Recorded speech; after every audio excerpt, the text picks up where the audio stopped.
네, 한 주간의 우리 지역 뉴스를 더 꼼꼼히 돌아보고 더 들여다보는 친절한 기자들 시간입니다. 네. 오늘은 박민주 기자와 함께합니다. 안녕하세요. 어서 오세요. 안녕하세요. 네, 주말 잘 보내셨나요? 이번 주간에 봄비가 촉촉히 내렸지 않습니까? 네. 완연한 봄인 것 같습니다. 이번 주부터는 화이자 백신 접종도 시작이 되는데요. 이 백신 접종이 코로나의 한 돌파구가 되기를 기대해 봅니다. 네, 그렇습니다.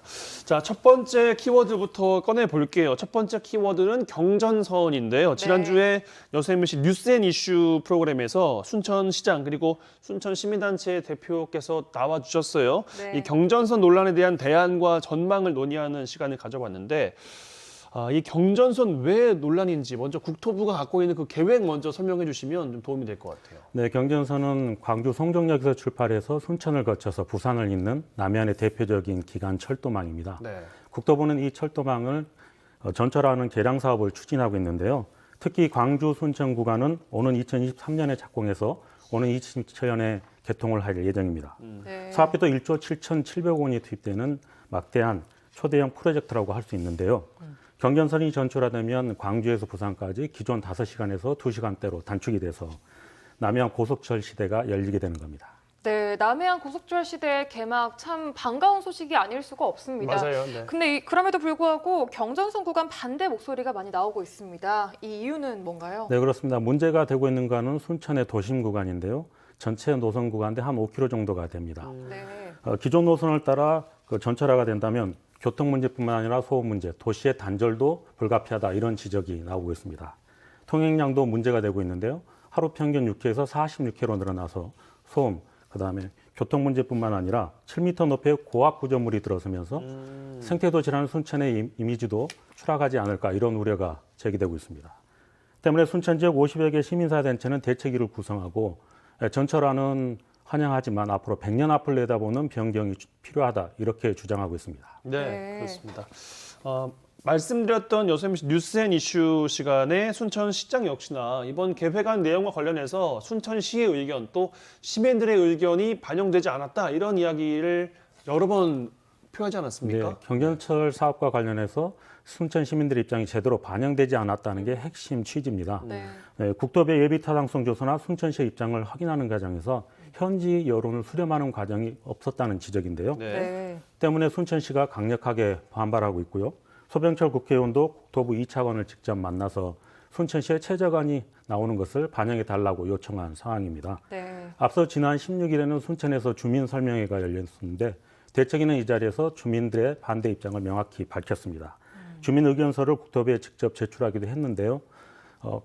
일단 원론적인 답변만을 받은 상황이라고 볼 수 있겠습니다. 네.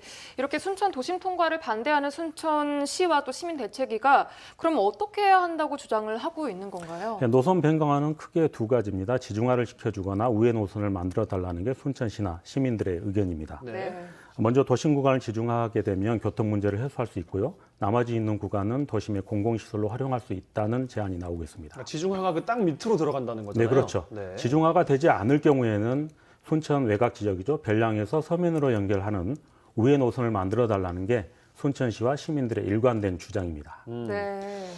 지도 보셔서 참고가 좀 되셨겠습니다만 국토부가 진행하는 순천 구간에 대한 기본 계획 수립 용역이 6월, 7월쯤에 이제 완료가 될 예정인데 변경 가능성이 좀 있다고 보십니까? 없다고 보세요? 국토부는 경전선 전철화 사업과 관련해서 광주 순천 구간을 오는 6월쯤 기본 계획을 설립할 계획입니다. 네. 순천에서 열린 주민 설명회에서도 주민들의 의견이 잘 반영되지 않았는데요. 일부에서는 이 같은 지역민의 반박물 목소리가 뒤늦게 나온 거 아니냐 이런 자성의 목소리가 나오고 있습니다. 네. 현재로서는 우회 노선이나 지중화 모두 낙관적으로 전망하기는 어려운 상황 아닌가 이런 우려도 제기되고 있습니다. 네, 어느 것 하나 쉽지 않다고 보고 계시는데 그럼 이 논란 앞으로 어떻게 좀 풀어가면 좋을까요? 어떻게 보세요? 이 경전선 논란은 지금 총력 대응으로 풀어나가고 있습니다. 지역에서는 시민사회단체가 목소리를 높이고 있고요. 정치권과 자치단체가 힘을 싣고 있습니다. 민간 정치권이 함께 움직이고 있는데 무엇보다 중앙 정부가 움직일 수 있는 전략 모색이 필요하다고 보고 있습니다.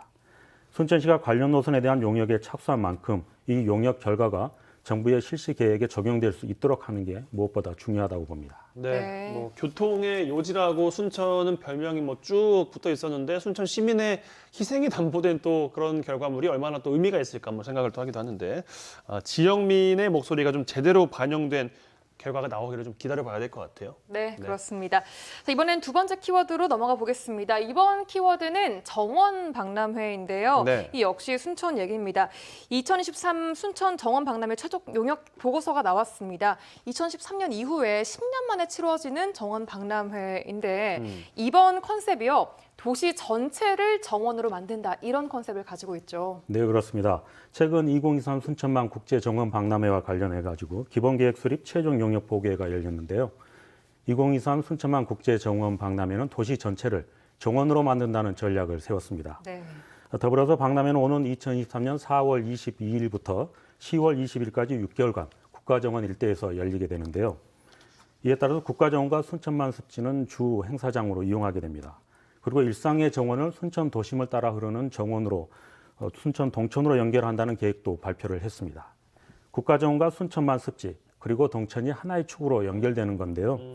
2023 순천만 국가정원 박람회는 도시 전역이 박람회장이 된다는 컨셉으로 치러지게 됐습니다. 네, 네. 말씀하신 도시 전체를 정원화하겠다 이제 순천시의 보관인데 이와 관련해서는 현재 정원 곳곳에서 또 리뉴얼 공사가 진행 중이에요. 네, 순천만 국가정원도 완연한 봄이 오면서 리뉴얼이 본격적으로 시작이 되고 있습니다. 네. 네. 가장 먼저 평화정원이 조성되고 있는데 나눔숲 10,000제곱미터에 오는 6월 완공을 목표로 평화정원이 조성되고 있는데요. 평화정원은 한반도와 동아시아의 평화, 생태를 상징하는 공원을 만들어서 일반에 공개할 예정입니다. 네. 네. 낡고 오래된 실내정원도 철거될 예정입니다. 가설 건축물을 헐고 150억 원을 들여서 온실형 식물을 건립하는 건데요. 온실 식물은 열대 수종 관람 물론 교육 자료로 활용될 예정입니다. 네. 또 국가정원 안에는 현재 13개 국가가 찾아왔는 세계 정원이 있는데요. 각국 대사관과 협의를 거쳐서 국가별로 문화 역사관을 더 만드는 방안을 추진하고 있습니다. 네. 네, 이렇게 두 번째 순천만 국제 정원 박람회가요. 2023년 4월 22일부터 10월까지로 예정이 돼 있으니까 지금으로부터 딱 2년 정도가 남아 있습니다. 자, 정원 박람회를 개최를 하게 되면 아무래도 순천시에 긍정적인 변화가 좀 예상이 되는데 어떤 부분이 가장 크게 변할 거라고 예상을 하시나요? 네, 가장 먼저 순천이 국가의 그 정원도시라는 브랜드 가치가 가장 높아질 것 같고요. 무엇보다 생활 속 정원 확산으로 대한민국 제1호 정원의 도시가 되지 않을까 하는 전망들이 나오고 있습니다. 네. 정원수를 종합적으로 생산, 유통, 판매하는 시스템도 구축하게 됩니다. 국가정원 인근에 순천만 가든마켓이 만들어지는 건데요. 지역에서 처음으로 대규모 정원수 공판장이 만들어지는 거죠. 네, 그리고 지난주였습니다. 2년간 운영권 놓고 갈등을 빚었던 순천만 스카이큐브도 정상 운행을 시작을 했습니다. 앞으로 국가정원과 순천만 스카이큐브의 유기적인 연착륙도 중요한 관건이라고 볼 수 있겠습니다. 또 다른 관건은 정원 박람회가 그린 산업으로 육성될 수 있느냐 하는 부분인데요. 정부도 그린 뉴딜 산업과 관련해서 순천 정원 박람회를 주목하고 있는 상황입니다.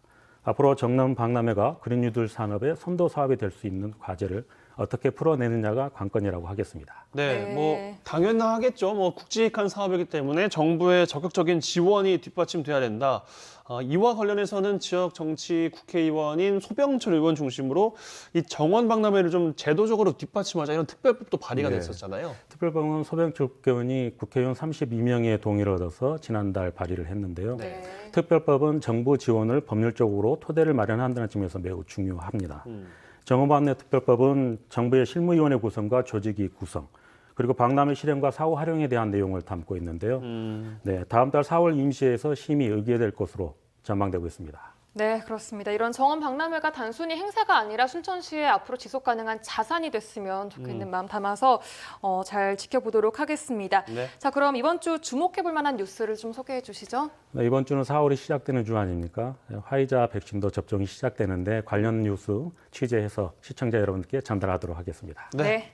비롯해서 이번 주 여수 MBC 뉴스도 많은 시청 바라겠습니다. 친절한 기자들 박민주 기자와 함께했어요. 고맙습니다. 네, 고맙습니다. 감사합니다.